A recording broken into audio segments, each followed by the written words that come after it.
오늘은 전도서 61번째 시간입니다.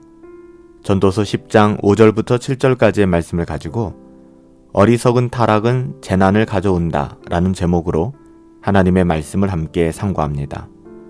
누구에게나 마찬가지이지만 특별히 오늘 전도자는 주권자에 대해 이야기합니다. 주권자의 타락은 그 공동체에 큰 재앙을 가지고 온다는 거예요. 교회 직분자 역시 다르지 않죠. 직분자의 타락은 교회에 큰 재앙을 가져오게 됩니다. 하나님의 자녀들이 하나님의 자녀됨을 잃어버리고 타락하게 될 때, 말씀을 증언하는 목사가, 설교자가 하나님의 말씀을 전함에 있어 세상과 타협하고 버타기 시작할 때, 성도들이 청지기로서의 부르심을 망각하고 타락하기 시작하여 오직 자기 자신만을 위해 살아가기 시작할 때 우리에게는 재앙이 임하게 되는 것입니다. 오늘 전도자는 본문 5절에서 이렇게 이야기해요. 내가 해 아래서 한 가지 큰 재난을 보았노니 곧 주권자에게서 나오는 허물이라. 주권자에게서 나오는 허물, 이것이 큰 재난이 되었다라고 이야기하는데요. 원문에는 주권자, 통치자에게서 나오는 허물과 같은 한 가지 폐단이 있다라고 이야기하고 있어요. 그렇다면 주권자들의 허물과 같은 폐단, 그러니까 그들의 타락이겠죠. 그것이 무엇인지 6절은 소상하게 이렇게 설명합니다. 6절 말씀이에요. 우매한 자가 크게 높은 지위를 얻고 부자들이 낮은 지위에 앉는도다. 여기서 우매자는 하나님을 경외하지 않고 부도덕하며 불성실하고 게으른 사람이에요. 그런데 어때요? 그들이 크게 높은 지위를 얻게 되었다라고 이야기합니다. 그런데 반대로 부자는 낮은 지위에 앉았다라고 하거든요. 여기서도 우리가 오해하지 말고 바르게 분별할 것은 부자라는 것이에요. 부자. 여기에서는 부자는 지혜자와 같은 의미로 사용되고 있는 것입니다. 부자들이 낮은 지위에 앉았다. 지혜로운 자들, 하나님의 뜻대로 살아가는 사람들이 도리어 낮은 지위에 앉게 되었다. 이런 이야기죠. 사실 우리가 부자에 대하여 오해하는 것이 많아요. 왜냐하면 오늘날 많은 재산을 모은 사람들의 부도덕함을 우리가 너무나 잘 알고 있기 때문이죠. 물론 그래요. 다윗 때 나발과 같이 미련한 부자도 있었지만 여기서 말하는 부자는 하나님의 뜻 안에서 지혜롭게 살아가며 근면 성실하게 살아갔기에 부요함을 얻었던 그런 사람들을 이야기하는 거예요. 이런 사람들이 높아져야 되고 인정받아야 되는데 도리어 이런 사람들이 낮은 위치, 낮은 지위에 앉게 되었다라고 말하는 것이죠. 사실 하나님의 자녀라면 마땅히 하나님께서 주신 지혜를 가지고 이 땅을 살아가게 될 거예요. 그런 사람들은 어때요? 하나님을 경외하잖아요.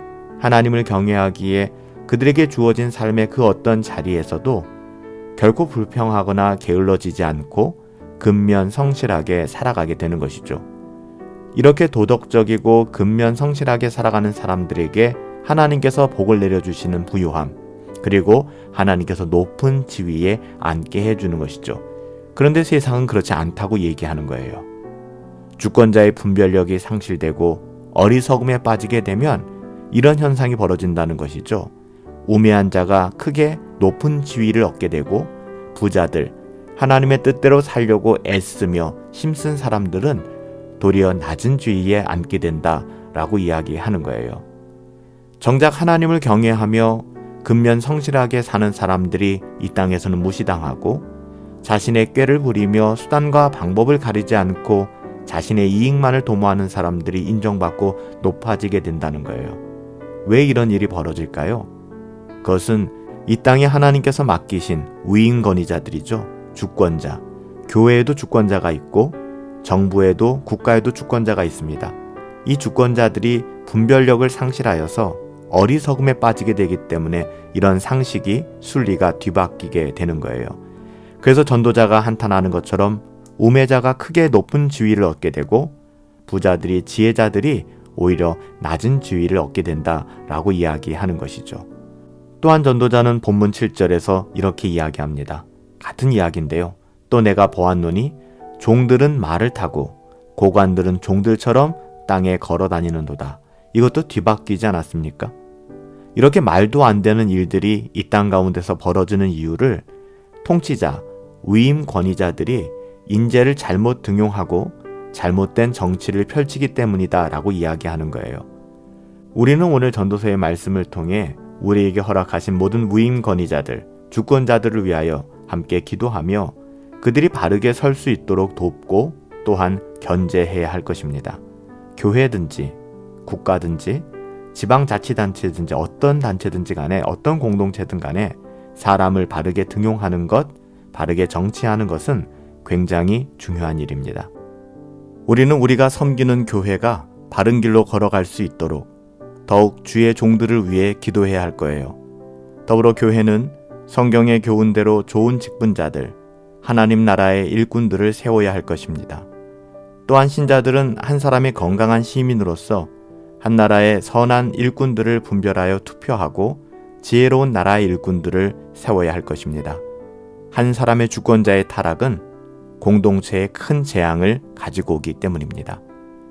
살아계신 아버지 하나님, 사람을 세우는 일이 얼마나 중요한지 모르겠습니다. 바른 분별력을 가지고 바르게 교회를 섬길 수 있는 직분자들을 세우게 하시며 하나님 나라의 가치를 가지고 건강한 시민으로서 국민들을 위하여 일할 수 있는 선한 일꾼들을 선거하여 선출하게 하옵소서. 이 모든 일에 하나님의 뜻대로 분별할 수 있는 능력을 주시고 그런 위정자들과 주관자들이 될 수 있도록 기도하게 하옵소서. 예수님의 이름으로 기도하옵나이다. 아멘. 주권자의 타락은 재앙을 가지고 옵니다. 직분자들의 타락 역시 다르지 않다고 말씀드렸어요. 하나님의 자녀들이 하나님의 자녀됨을 잃어버리고 타락할 때 성도들이 청지기로서의 부르심 망각하고 타락하기 시작하여 자기만을 위해 살아가기 시작할 때 여러분, 우리에게 재앙이 임하게 되는 것입니다. 오늘 하루도 타락의 자리가 아닌 회개의 자리로 우리의 삶을 끝없이 되돌릴 수 있기를 예수님의 이름으로 축복합니다.